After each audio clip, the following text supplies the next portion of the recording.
Alright, in my vision yesterday I saw that Mother had this room before me. I better search the room. Who knows?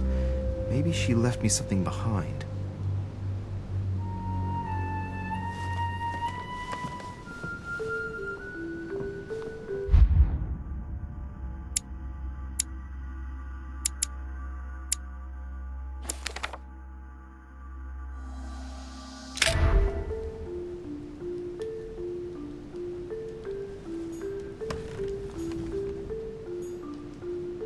Inspiration of St. Matthew, or Matthew writing his gospel, dictated to him by voices.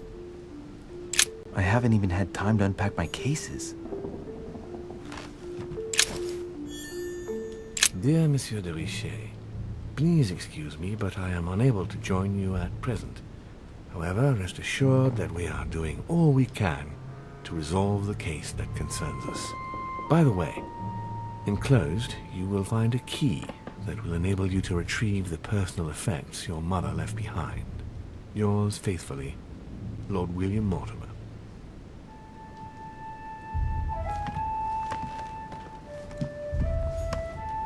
Last Judgment. Why do I always get the most terrifying room? Writing material.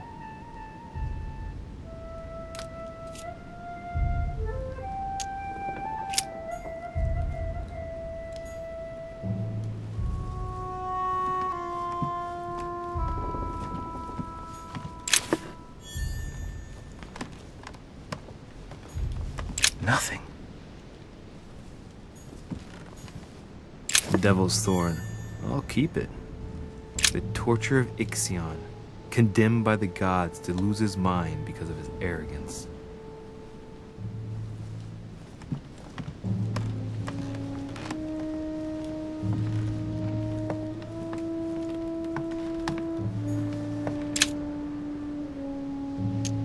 Golden Elixir.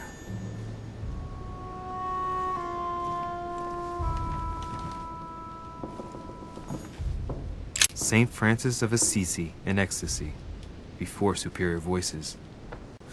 It always amuses me to see how art gets used for propaganda purposes. The conversion of St. Paul by Caravaggio. It's incredible. It doesn't look like a copy, but I was sure the original was in Rome. Saturn devouring his son. Again? I saw the same theme in the hall. I wouldn't like to be his son.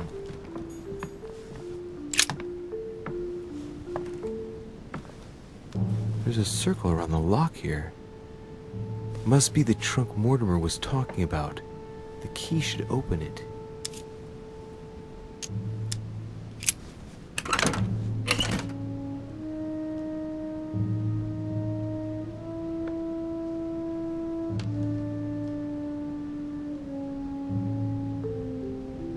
There's a note. Effects of Sœur de Richet, to be given to her son, Louis. I should probably take it. All right, I've retrieved everything. Saint Jerome and the Angel. Yet again, art with political undertones with an image of a saint hearing voices.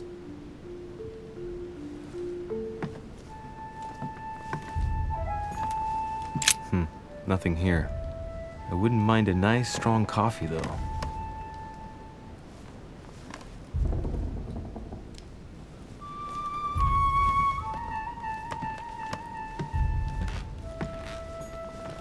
Look, markings on the floor. Just a bit worn out. I was hoping to find something leading to a secret passage. Oh, this bookcase is well stocked. Oh, this book has been put back the wrong way round.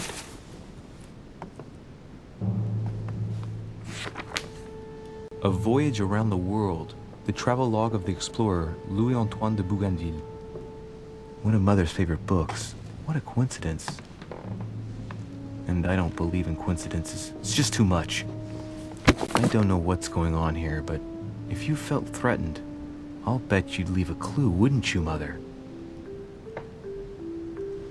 Found it. A faint sign of the order, barely visible. Mother, you undoubtedly must have hidden a clue in this book. Let's see if I can find anything else in this room. I'm not far from solving the puzzle. I must keep searching.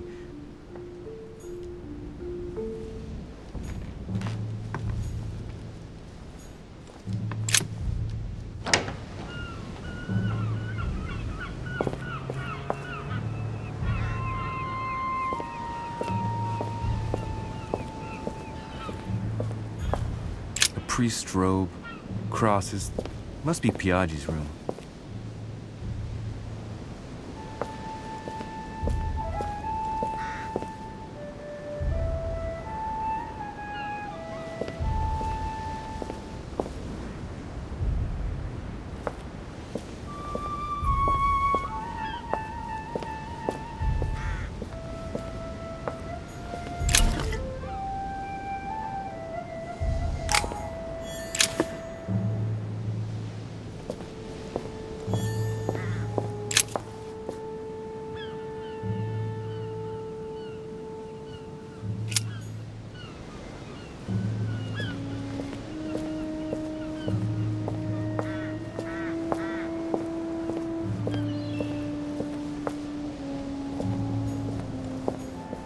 Cache.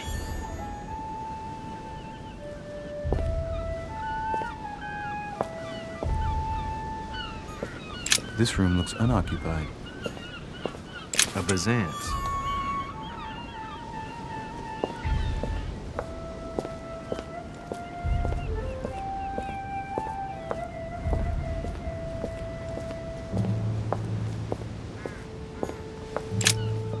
Here's something will undermine my botanist's appreciation for the local climate.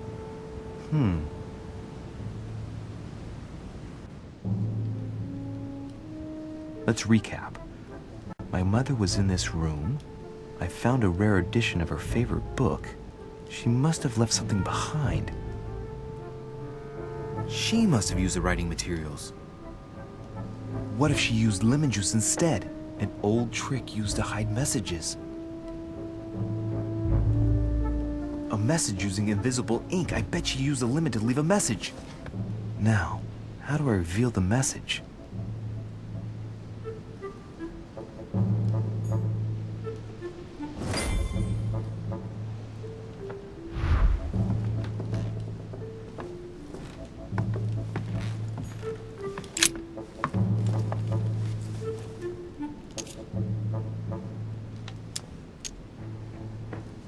Apart from getting the book dirty, I can't see any use for this.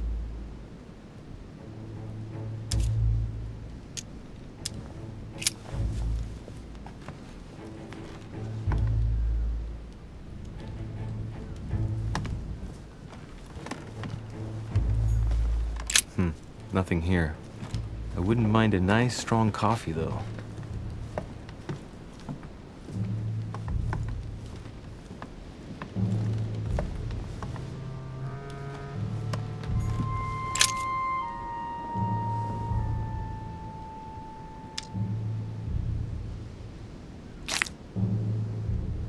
If a message is written in lemon juice, the flame will reveal it.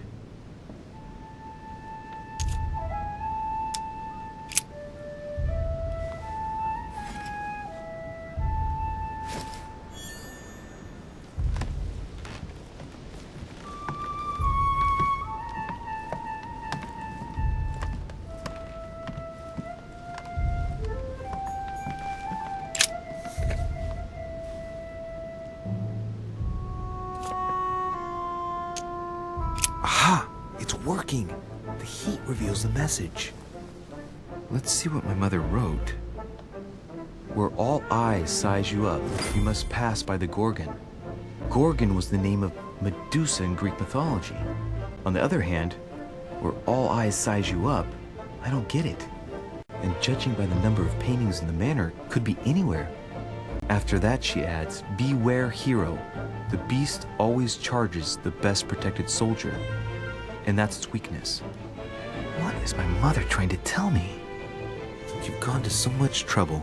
You must not have only found something important, but you must have also felt like you were in great danger.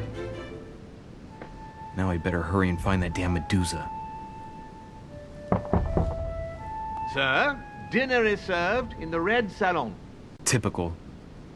I'm not hungry. Please give my apologies to all the guests. Sir Holm requests your presence, sir. Well, I guess I'm just gonna have to wait before going and looking for my Medusa. Tell him I'll be there in a minute.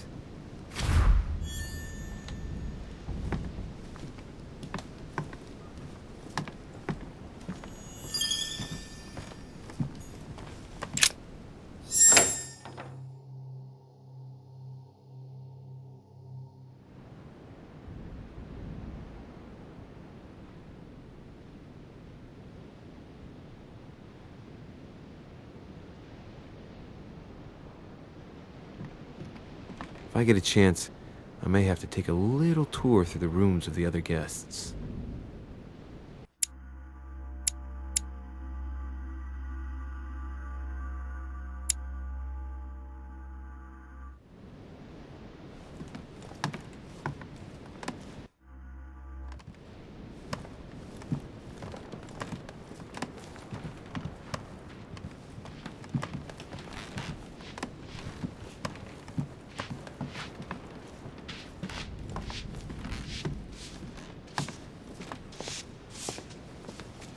Duchess Emily Hillsborough.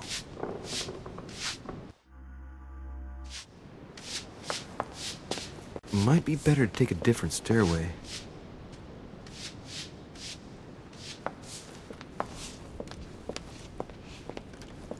That must be the door to the room of the soldier I saw in my vision.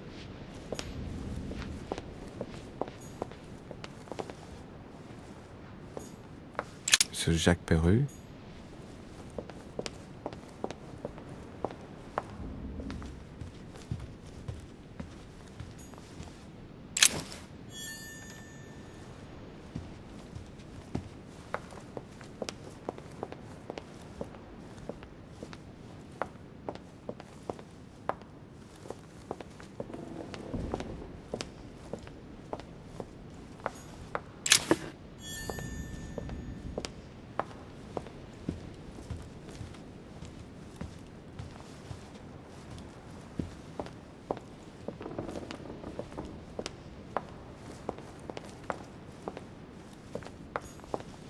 Monsieur Johann von Wulner.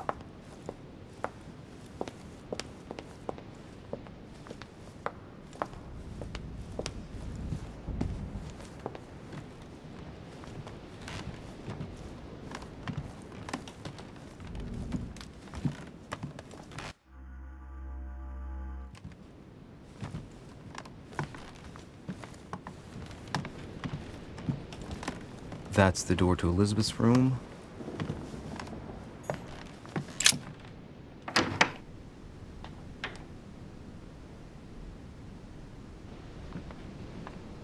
For God's sakes, what happened in here?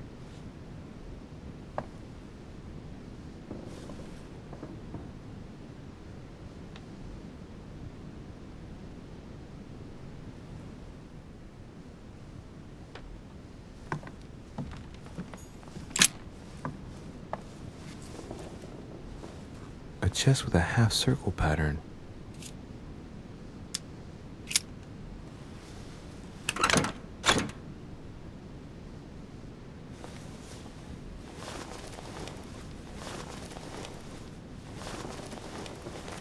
An untutored hand copied these notes. Looks like a healing method. Well, that's a pity. The writing is barely legible. Feet and hands are bound. A piece of cloth in the mouth prevents the tongue from being sectioned. It looks like preparation for an exorcism. Is Elizabeth really possessed?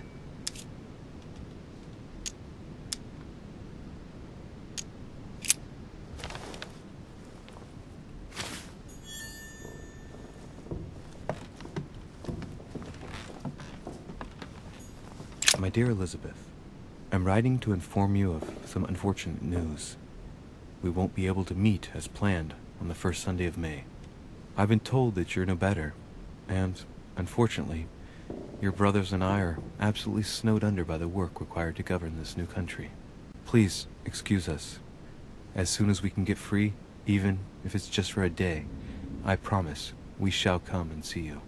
Your loving father, John Adams. P.S. Don't hold it against your mother. She still isn't ready. Please don't judge her. I'm sure you'll be able to put all of this behind you one day.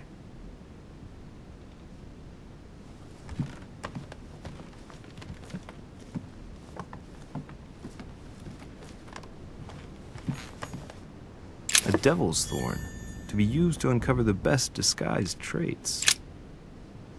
Looks like I found a box containing some kind of white crystals.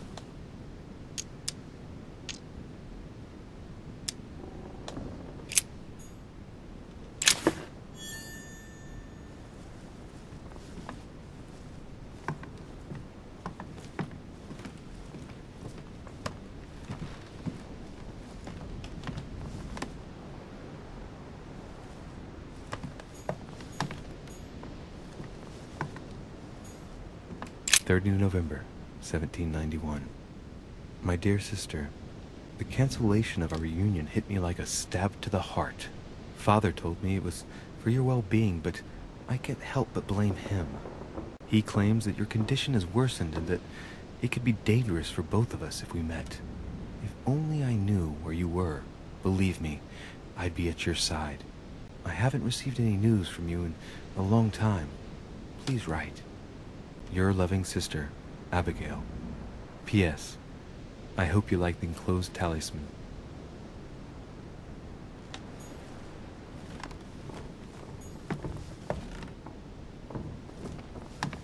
June 11th, 1791. My dear Elizabeth, your last letter gave me much cause for concern. Your words were so cold, as if emotions no longer matter to you. Father maintains that the secondary effects of your treatment still trouble you, but that they will soon subside. Should I believe him? I cling to the belief that we shall soon see each other again, at long last. Write soon. Your loving sister, Abigail. P.S. Don't forget to tell me what present you want.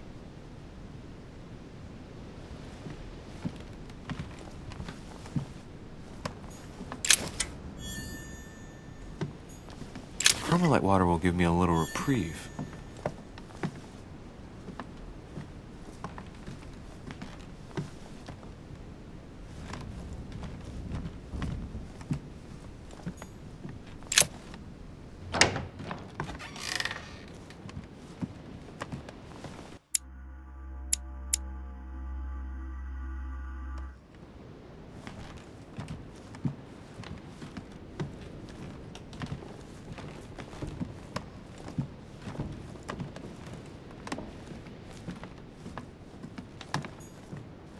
President George Washington.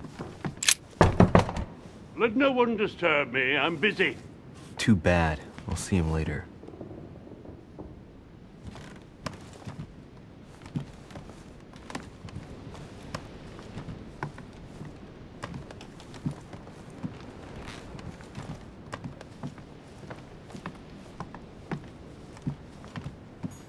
Great. Honey.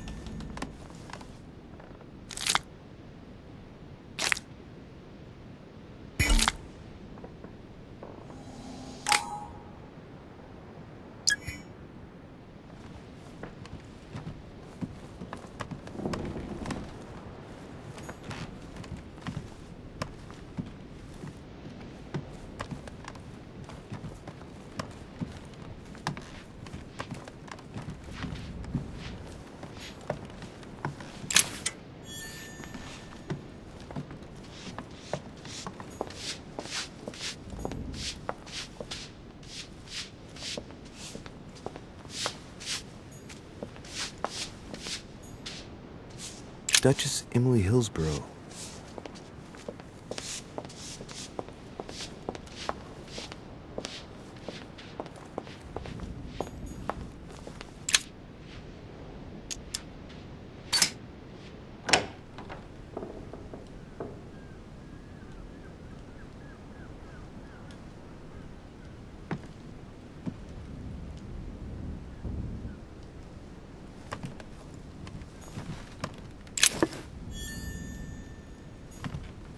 The Prince by Machiavelli. A perfect read for anyone with a surfeit of ambition. That might come in handy.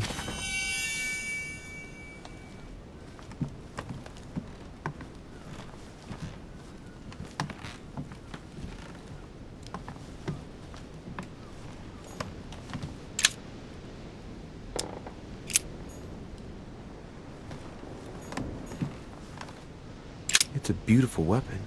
A lovely damask blade. It's marked with the initials of the manufacturer in Versailles. My dearest son, I'm writing to implore you to act quickly.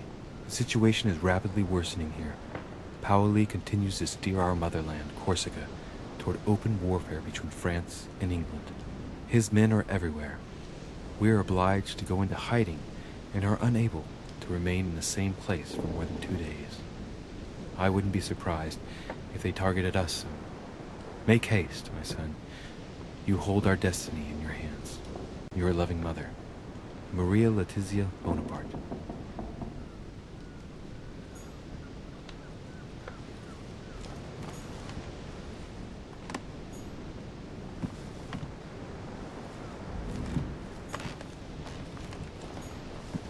A bicorn decorated with a cockade. It must belong to a French soldier.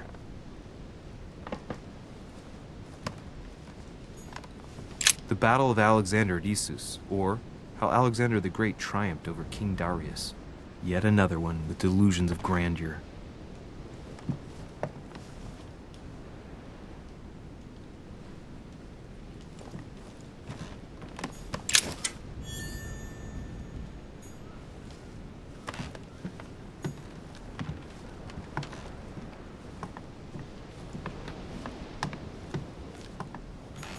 Golden elixir. Vercingetorix throws down his arms at the feet of Julius Caesar by Royer, 2 great army chiefs. My dear Napoleon, as previously agreed, I would like to ask you to join us in January on my island to participate in the high society meeting organized for the occasion. We shall be able to continue our discussion about our project for a new order for France. I have a proposition to make to you concerning your wish to put a strong leader at the head of France. I trust you to be discreet as to your coming. See you soon, Lord William Mortimer.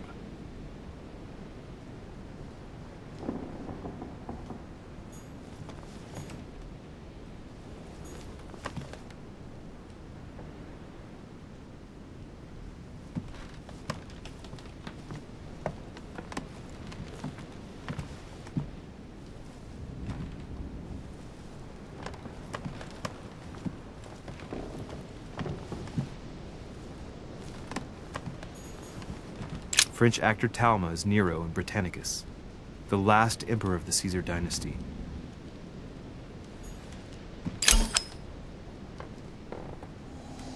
A fragment of amber.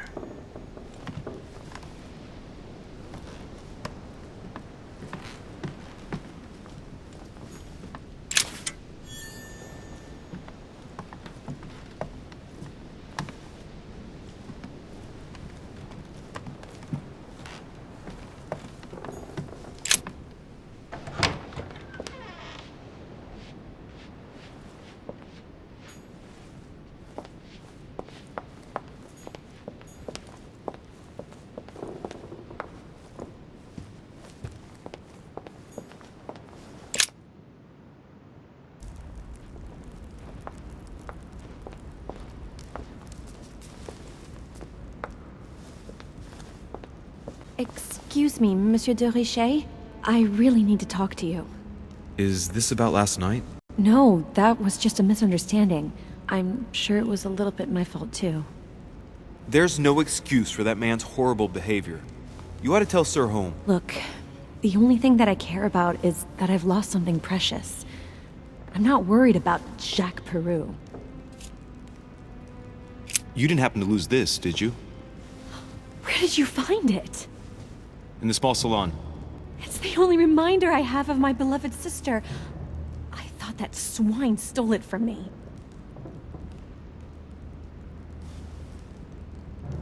You're her son. Sarah de Richet's son. Yes, why? Last night, I found out that your mother was on the island. What are you doing here?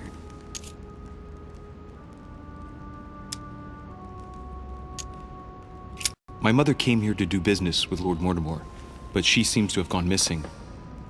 So I'm here to find her. I know your mother very well. Really? Yes, I have been in your mother's care ever since I was born. She nursed you? Oh, I wouldn't say nursed. No, I remember her stare, cold as ice. Her sadistic hands pressing over my mouth to silence me while I screamed in pain. I remember her knees, too. She held me down with them while she cut and burned scars into me. Hold on a minute. What do you mean? You can ask her when you see her. Huh, she's getting more and more agitated.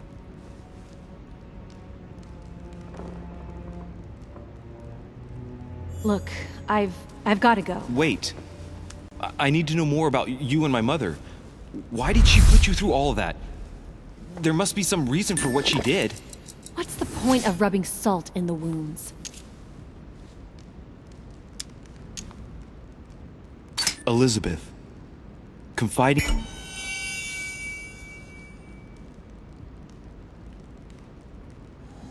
in me might ease your burden. Let me relieve you of some of your suffering. Relieve me? Do you even hear yourself? Do you really think that by confiding in my torturer's son, I will be healed as if by magic? That it will bring my smile back, or let me sleep at night? Look, you don't seem like a bad person, and I'm sorry you have to find out your mother's true colors like this. But I'm not going to pity you. Everybody has their cross to bear. I know your little game. You're no different from the rest of them. You couldn't give a damn about me. The only thing you're interested in is finding out about your mother. Don't say that. Not everyone wants to use you. Some people care about you, don't they?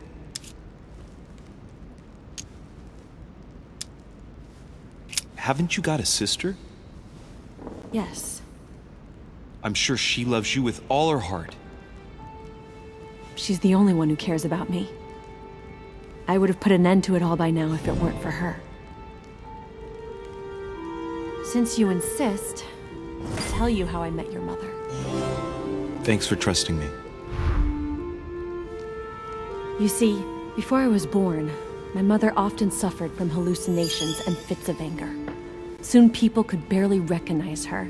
She became a completely different person. So my father spent an enormous amount of money paying for the best doctors, but none of them were able to cure her. The last resort was to call a priest. So, is that what your father did? No. He went to an expert in the occult. Ah, my mother. Her reputation already extended beyond our borders. My mother's fits stopped at my birth, and Sarah de Richet concluded that the evil had passed into me. Not only did it encourage her to stay, but she took the opportunity to advise my father to separate me from the rest of my family. That's how I was declared stillborn. My fate was decided that very day. It would coincide with my mother's frequent trips to America. I had my first fit when I was 3. That's when your mother began her experiments to rid me of the evil inside.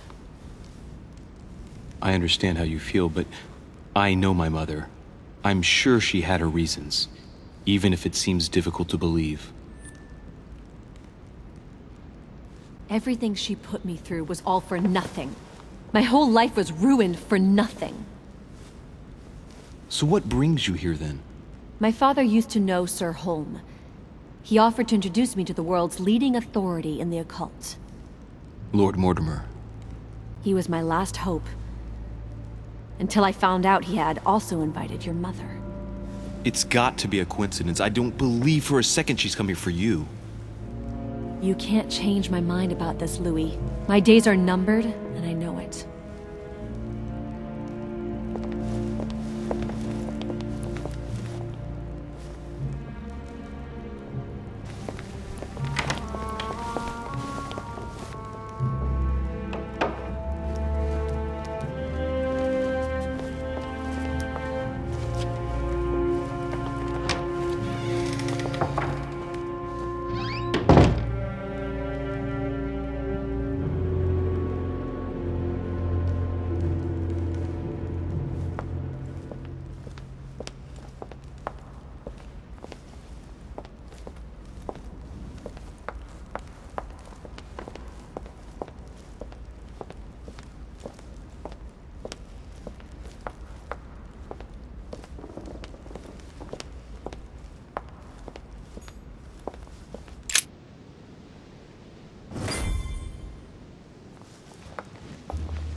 Dear friends, I bid you welcome. I hope the night was not too short. Your Eminence, Duchess, Monsieur de Richet, allow me to introduce our new guests. They arrived during the night. Johann Christoph von Wollner, Minister of Religious Affairs and close aide of Frederick William II, King of Prussia. Napoleon Bonaparte, Lieutenant of the French Revolutionary Army. And Jacques Peroux, French Revolutionary Tribunal Judge. Unfortunately, my friends, Lord Mortimer will not be joining us this morning, but he should be with us later. So, let us begin. What is Mortimer playing at? He tells me to come urgently and he sends no one to meet me? Thank you again for the wine, Your Eminence. It is served every day at the king's table. I am delighted to hear it. Please, feel Volner and Piaggi seem to be getting along well. not really. You must be joking. My dear Johann, how are you? Glad to make landfall at last. And yourself? Very well. And your husband? He's poorly. The French Revolution gives him terrible headaches. Oh, I understand. I shall feel better too, as soon as the situation is settled. If by chance the French crisis is emulated in Berlin, there will always be a refuge for you in London, my dear. Your offer does you honor, Emma. But London is much closer to Paris than Berlin. Beware. The French are capable of sailing up the Thames straight to the Houses of Parliament. Oh, my friend, I am shaking in my clogs. How do you do? Is the wine to your liking? Very much so, Sir Gregory. Such complexity. Typically French. A Sauterne, isn't it? Absolutely. If I'm not mistaken, this is not Lord Mortimer's favourite wine. It is yours. In his absence, I have taken the liberty of making a slight deviation from the rule, but I count on your discretion. Don't worry, I appreciate the same grape varieties as you. I remember the last time we tasted that nectar here at this table. The finest minds of the century were present. And the last time we drank it, the orphanage in Bloomsbury was still in ruins. Would you repeat that? Oh, well, I put some small effort into the works. The orphanage reopened just before Christmas. The bedrooms, washrooms, and the classrooms had all been refurbished. I don't know what to say. You have given the girls a wonderful Christmas gift. Thank you. I made a promise. Now it is done.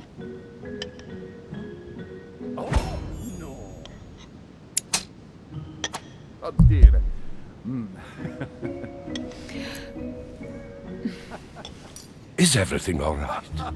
Yes, thank you. I had a moment of absence, but here I am again.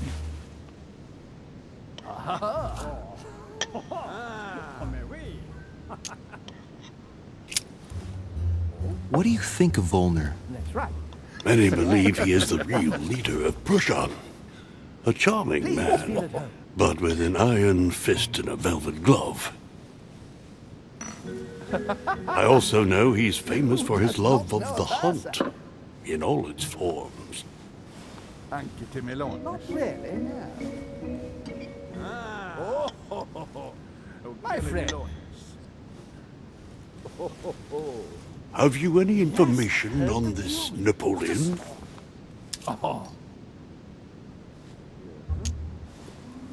Lord Mortimer has invited Napoleon along to negotiate an important commercial venture. Nothing strange about that. And the Golden Order is somehow involved. What? Our order? Are you sure? That's what I read in the letter from Mortimer to Napoleon. This information is important. Thank you, Louis. Monsieur de Richet? It would seem we have common interests. Could we speak in private, please?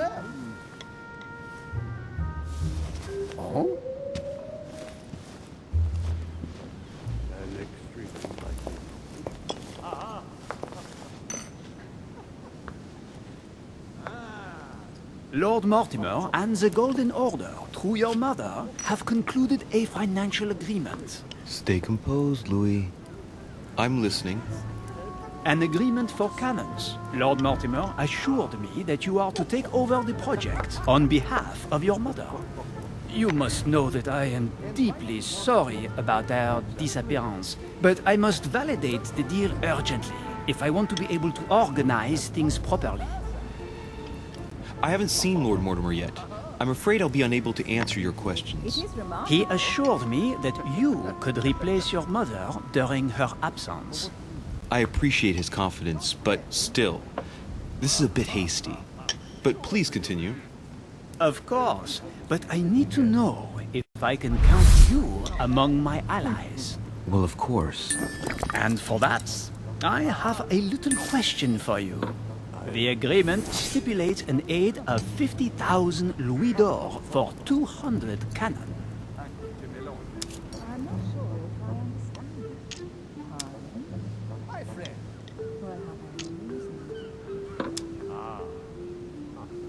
Surely such an amount will buy twice as many cannons. Don't try to pull a fast one on me. We're both young, but we are not naive. Please don't be offended. I just wanted to make sure you knew what you were talking about. And I am reassured. I have one last question I would like to pose to you. We don't know each other yet, you and I. And I need to make sure that we both share the same vision for the future of France. Given the hard times that have befallen our beautiful country, what do you think it would take to restore its luster?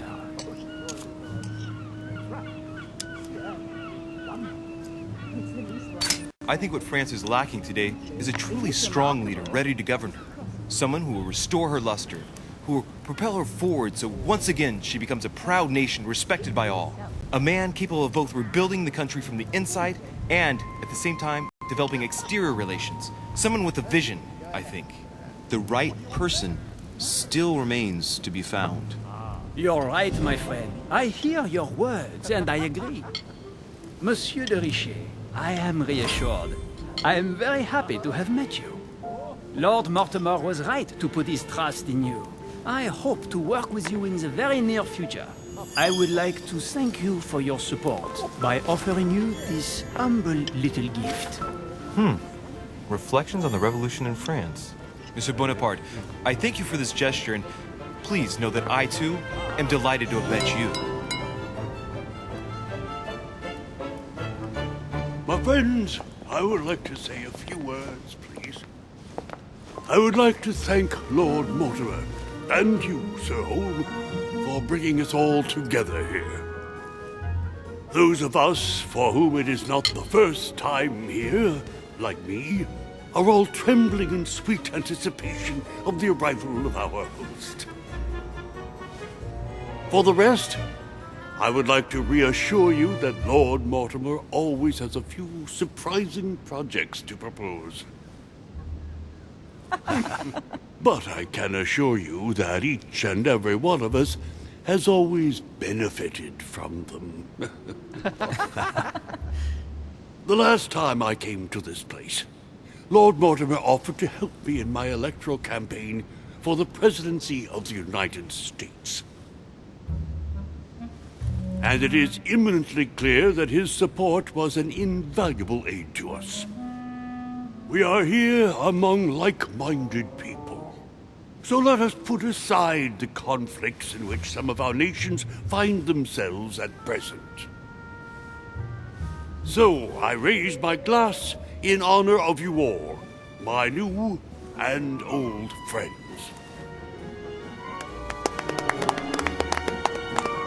I trust you shall not be disappointed, Mr. Washington.